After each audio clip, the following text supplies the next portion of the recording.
श्री हरिराय जी महाप्रभु जी आपे वल्लभ साखी कुल 100 प्रगट करेल छे, जेमां आज साखी क्रमांक 74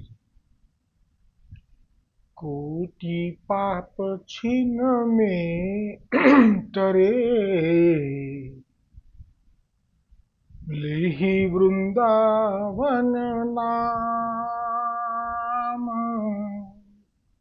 तीन लोक पर गाजिए सुख निधि गोकुल गाम श्री वल्लभ सुख निधि गोकुल गाम। परिवार कोटि पाप छीन में टरे लेहि वृंदावन नाम तीन लोक पर गाजिए तीन लोक पर गाजिए सुख निधि गोकुल गाम श्री वल्लभ सुख निधि गोकुल गाम। कोटि पाप छीन में टरे। कोटि एटले करोड़ो पाप, छीन में एटले क्षणवार में, तत्काल। लेहि वृंदावन नाम, वृंदावनનું નામ લેતા માત્રથી કરોડો કરોડો પાપો એક ક્ષણવારમાં ટળી જાય છે। तीन लोक पर गाजीए, पृथ्वीलोक, पाताळलोक અને સ્વર્ગલોક, આ ત્રણેય લોકમાં જે ગાજી રહ્યું છે એ મૂળ કહ્યું હવે વ્રજનું 84 કોષનું। तीन लोक पर गाजिए सुख निधि गोकुल गाम। सुखनी निधि, निधि એટલે ભંડાર, સુખનો ભંડાર એ ગોકુલ ગામને કહ્યું। હવે પ્રથમ જે કહ્યું કે કોટી પાપ છીન में टरे लेहि वृंदावन नाम, તેનો ભાવ હરિરાયજી મહાપ્રભુજી કહે છે કે વૃંદાવનનું નામ લેતાની સાથે કરોડ પાપ કર્યા હોય તો તે પણ ક્ષણવારમાં નષ્ટ થઈ જાય છે અને વ્રજમાં જે અનંત સુખોની ખાણ સમાન જે અનંત સુખોની ખાણ નિધિ, સુખ નિધિ શ્રી ગોકુલ ગામ છે તે ત્રણેય લોક ઉપર ગાજી રહ્યું છે। એનો ભાવ કહી રહ્યા છે શ્રી હરિરાયજી કે શ્રી વૃંદાવનનું નામ લેતાની સાથે જ કરોડો કરોડો પાપ થયા છતાં પણ નાશ થઈ જાય છે। તો એ વૃંદાવનનું મૂળ પ્રાગટ્ય એની પાછળનું મૂળ કારણ છે, હરિરાયજી કહે છે। આ ભારત ભૂમિ પર જે 84 કોષ ભૂમિ છે એમાં જે વૃંદાવન છે અને જે ગોકુલ છે એ ભૂમિ ભારત ભૂમિની ભૂમિ નથી, પૃથ્વી દેવીની ભૂમિ નથી। એ પ્રસંગ આવી ગયો છે, ગર્ગ સંહિતામાં પણ આવે છે વરાહ નારાયણ ભગવાનનો, અને બીજું બી એક પુરાણ છે એનો પણ ગોકુલનાથજીએ ઉલ્લેખ કર્યો છે સર્વોત્તમ સ્તોત્રમાં ગિરિરાજજીના નામ વખતે કે સાક્ષાત પૃથ્વી દેવીનો ઉદ્ધાર વરાહ નારાયણે આપના દંત ઉપર પધરાવીને કર્યો। એ વખતે વરાહ નારાયણને પૃથ્વી દેવી આશ્ચર્ય સાથે પૂછ્યું કે તમે મને પધરાવા જઈ રહ્યા છો આ જલ ઉપર, પણ અહીંયા તો આ 84 કોષ ભૂમિ એ તો પ્રથમથી દેખાય છે, તો એ શું? તો ત્યારે વરાહ નારાયણે કહ્યું એ ભૂમિ નથી, આ તું ભૂમિ દેવી છું એટલે તને બધા ભૂમિ કહે છે એ સાચું છે, પણ આ ભૂમિ નથી, આ તો ગોલોક પૂર્ણ પુરુષોત્તમ શ્રી કૃષ્ણચંદ્રનું નિવાસ સ્થાન છે। એટલે મૂળમાં કારણ આટલું જ છે કે જે કોઈ પણ દૈવી જીવો છે જેમને ભૂતલ પર પડ્યા પછી અંગીકાર કરવાના હતા અને જે પૂર્ણ પુરુષોત્તમને શ્રી કૃષ્ણચંદ્રને પણ ભૂતળ પર લીલા કરવાની હતી. તો ગોલોકમાં વિનંતી કરવા ગયા. ગર્ગ સંહિતામાં છે આ પ્રસંગ, વિસ્તારથી આવશે. બ્રહ્મા, વિષ્ણુ, મહેશ અને દેવતાઓ. તો એ જ્યારે ગયા ત્યારે ભગવાન વિષ્ણુનો પૂર્ણ પુરુષોત્તમ શ્રી કૃષ્ણચંદ્ર સાથે એક અક્ષરનો સંવાદ નથી. કેમ કે બ્રહ્મ લટકા કરે બ્રહ્મ પાસે, ત્યારે એ ઉક્તિ સાચી યથાર્થ થઈ ગઈ કહેવાય. બોલ્યા નથી કશું આપ, કેમ કે એક જ છો પણ છતાંય જુદા છો. જેમ હમણાં કહ્યું એમ આગળ, યમુનાજી બે છે પણ છતાં એક જ છે. કેમ કે કહેવાય છે તો યમરાજાની બેન, સૂર્યની દીકરી, ત્યારે તો એક જ કહેવાય છે. યમરાજાની બે બહેનો પ્રગટ થઈ છે એવું ક્યારેય પણ સાંભળ્યું નથી. સૂર્યનારાયણ બે યમુનાજી દીકરી પ્રગટ થઈ છે એવું ક્યારેય સાંભળ્યું નથી. છતાંય બે છે. એવી રીતે ભગવાન વિષ્ણુ અને શ્રી કૃષ્ણ ક્યારેય બે હોઈ શકે નહીં, છતાંય બે છે. બસ આ જ લીલા છે. ને જેવો ભાવ એવું સ્વરૂપ છે. અહીંયા કોઈનું કંઈ ચાલતું નથી. કર્તુમ અકર્તુમ અન્યથા કર્તુમ સર્વ સામર્થ્યયુક્ત એવું આપનું જે સ્વરૂપ છે એની ઉપર લેખ ઉપર કોઈ મેખ મારી શકતું નથી. તો વિષ્ણુ જ્યારે આવ્યા ગોલોકમાં તો સીધા અંદર આપનું દેહ સહિત સ્વામિનીજીની બાજુમાં બિરાજેલા શ્રી કૃષ્ણમાં પ્રવેશ કરી ગયા છે. તો કોઈને એમ થાય કે શા માટે પ્રવેશ કરી ગયા? તો એનો જવાબ તેમાં જ છે કે વિષ્ણુની પત્ની લક્ષ્મીના સેવિકાઓમાં દાસીઓએ વિષ્ણુને પતિ તરીકે પામવાનો મનોરથ કરી બેઠેલી, પણ વૈકુંઠમાં કરી બેઠેલી. વૈકુંઠમાં લક્ષ્મીનો એક છત્ર શાસન છે, ત્યાં વિષ્ણુ ઉપર એનો જ અધિકાર છે. અને વિષ્ણુ એ ભગવાન છે પણ મર્યાદા છે, અંશ છે, પૂર્ણ પુરુષોત્તમ નથી. એટલે એનો મનોરથ તે વખતે તો ન પૂરો કરી શક્યા, પણ વરદાન આપી દીધું કે જ્યારે 28મો દ્વાપર આવશે અને પૂર્ણ પુરુષોત્તમ પ્રગટ થશે ત્યારે હું એમનામાં પ્રવેશ કરી જઈશ અને પછી તમને આપેલું વચન હું ત્યારે પાળીશ. આ લીલા સમજવાની છે કે વૈકુંઠના વિષ્ણુ ભગવાને પોતાનો દેહ સહિત પૂર્ણ પુરુષોત્તમમાં પ્રવેશ કર્યા પછી પૂર્ણ પુરુષોત્તમને આધીન થઈ ગયા. ત્યારે એ લક્ષ્મી દેવીની જે દાસીઓ હતી, અરે સૂતલ લોકમાં જે ચોકીદાર થયા હતા ભગવાન, એમાં પણ આ જ થયું હતું. આપણને એમ કે ચોકીદારી કરી ભગવાને.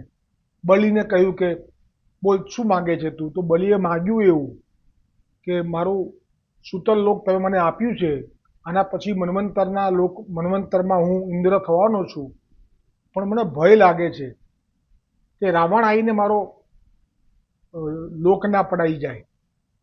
રાવણ પાસે શક્તિઓ હતી, બ્રહ્માજી પાસે માંગેલા વરદાનો હતા, શિવજી પાસેથી પણ મળ્યું હતું ઐશ્વર્ય, શસ્ત્રો બધા. એટલે તો ભગવાને કહ્યું કે હું ચોકી કરીશ. એમ કરીને ભગવાન ત્યાં ચોકી કરવા રહ્યા. એ ચોકી કરવા નતા રહ્યા. સૂતલ લોકની જે સ્ત્રીઓ હતી કે જે પ્રેમ કરતી હતી પ્રભુને, હવે એ તો રોજ દર્શન કરે છે પ્રભુના. સૂતલ લોકના દરવાજા પાસે ચોકીદારી કરી રહેલા. તો આ ગર્ગ સંહિતામાં આવે છે કે એ લોકોએ પણ ઈચ્છા કરી કે અમારા પતિ થાવ, અમે તમારા સિવાય હવે પતિ નહીં કરીએ કોઈને. ત્યારે સૂતલ લોકના પ્રભુએ મનોમન વરદાન આપેલું કે અમે તમને પૂર્ણ પુરુષોત્તમના પ્રાગટ્ય વખતે લાભ આપીશું. એટલે આ જે ભગવાન વિષ્ણુનું અંદર સમાવી જવું અને પછી આપનું પ્રાગટ્ય થવું, એમાં આપનું ઘર નીચે જોઈએ તો આપ નીચે આવે, એમને એમ ના આવે. કોનું ઘર જોઈએ? તો ભગવાન વિષ્ણુ જ્યારે પ્રગટ થવાના હતા એ દ્વારિકા નગરી, એ જે નગરી છે એ વૈકુંઠનો ભાગ છે. એ બી ગર્ગ સંહિતામાં આવશે. પૂછશે નારદ મુનિને કે આ વૈકુંઠ, અરે આ દ્વારિકા નગરી એ તો પહેલા નહોતી, ત્યાં તો સમુદ્ર હતો, તો આ નગરી ક્યાંથી આવી? ત્યારે નારદ મુનિ કહેશે કે ફલાણા સૂર્યવંશી રાજાએ પિતા સાથે ઝઘડો થયો. પિતાએ કીધું કે મારી ભૂમિ જ છે. પુત્ર કહે કે ના, આ તો કૃષ્ણની છે. તો કે જા કૃષ્ણ પાસે માગી લે, મારી ભૂમિમાં નહીં રહેવાનું.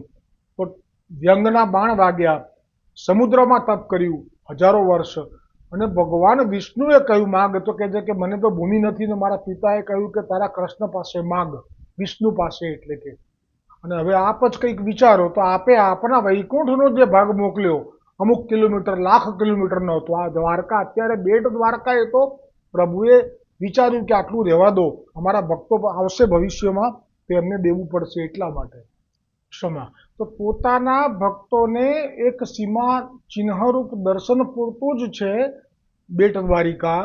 અસલમાં જે દ્વારિકા હતી એમાં 16,108 રાણીઓને સમાવવા માટેના મહેલો હતા. એ સિવાય સુંદર ઉપવનો હતા, સરોવરો હતા, વિશાળ ભવનો હતા, સુવર્ણના ચાંદીના મહેલો હતા. આ જે બધો ભાગ હતો એ બધો વૈકુંઠથી આવેલો ભાગ હતો. એ પણ ગર્ગ સંહિતામાં આવશે.